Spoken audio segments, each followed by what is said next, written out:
How dare you not make time to see the Catwoman? Not even so much as granting me a meeting. How very rude of you. After all, I was in the original Batman cast. How dare you not even return the Catwoman's phone calls? I don't make phone calls very often. And after all, business is business. And doing good business means that you return your phone calls. It's a pretty simple formula.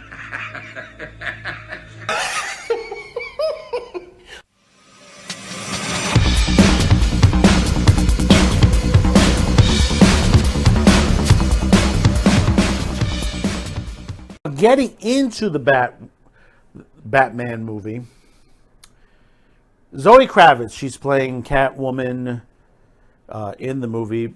You know, one thing, and I keep saying this on a lot of the actors and actresses, if your movie is successful, it's doing well, shut up about everything else about it. And the thing is, you know, there's been several articles out where she says that there's several things going on.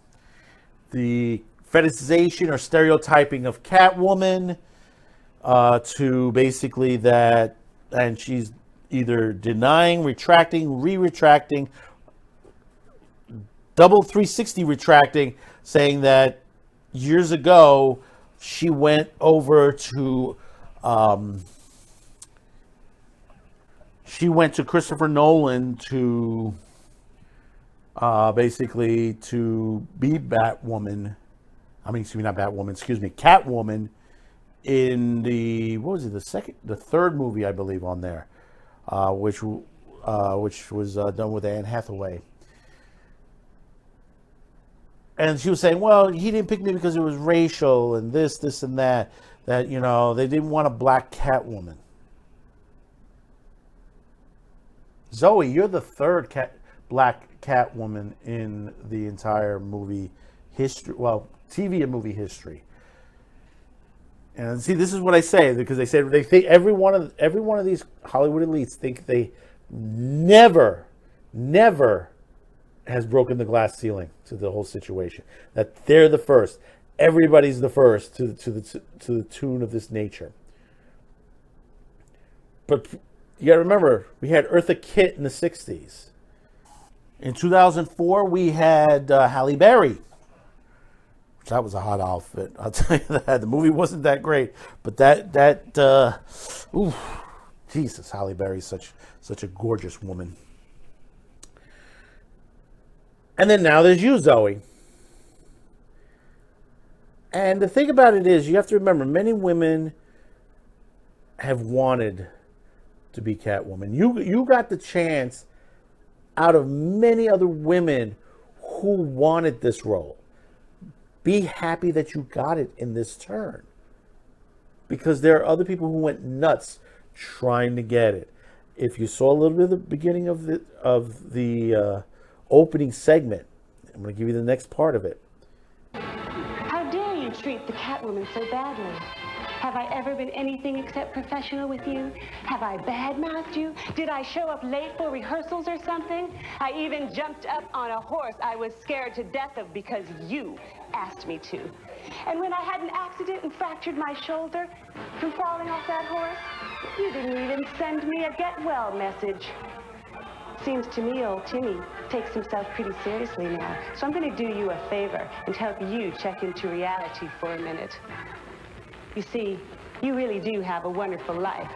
Very lucky to do what you're doing. But something must have happened to you since we last met. Because not to grant the Catwoman a meeting and not to see me when I dropped by your office indicates that you're not taking care of business and that you don't have a clue as to who the real Catwoman is. This particular celebrity, she wanted it so bad that she went on a talk show to talk about it. Yes, that's Sean Young. That's when Sean Young went a little bit cuckoo to become Catwoman in the Batman Returns movie by Tim Burton. She was desperate, and they gave it to Michelle Pfeiffer. She was desperate. She was so desperate. She was showing up in costume. She was trying to push this so hard. That I would get the chance to meet Burton and connect with him.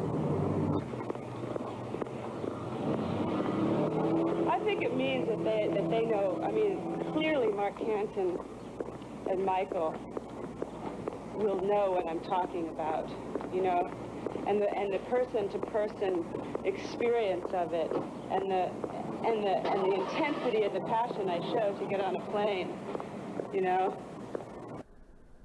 But she didn't get the role. So, Zoe, when you say, well, they didn't like me because of my color, well, there's a reason why they didn't choose you then. It wasn't your color, it was your age. Anne Hathaway had good amount of years on you versus to see Christian Bale. You're at the point now where you're perfect with your co-star, Robert Pattinson, which heard some things from the set there. You know, we all heard on there. If it's true, boy, good for both of you. Good for both of you. But Zoe, your mom and dad has done a lot. You're privileged. And for you to come out to say these things, and then you're saying that she shouldn't be fetishized or stereotyped. But meanwhile, you took pictures of drinking milk out of a bowl, which I don't know how many times we've seen that in the comic books. I don't think we've seen too much of it.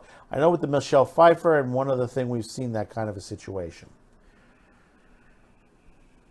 Tell me in the comments if you've seen that situation, because every Catwoman series that I've read, I've never seen that on there. You know, I mean, they've changed Catwoman so many times. You know, in the series, whether it's the animated series, animated movies, movies themselves, blockbuster films. You know, we've seen Catwoman go through many, many changes. The Halle Berry one really is not the same universe as the Batman universe, per se. You know, because they went really in another direction on that, which, see, that shows you how bad writing was even in 2004.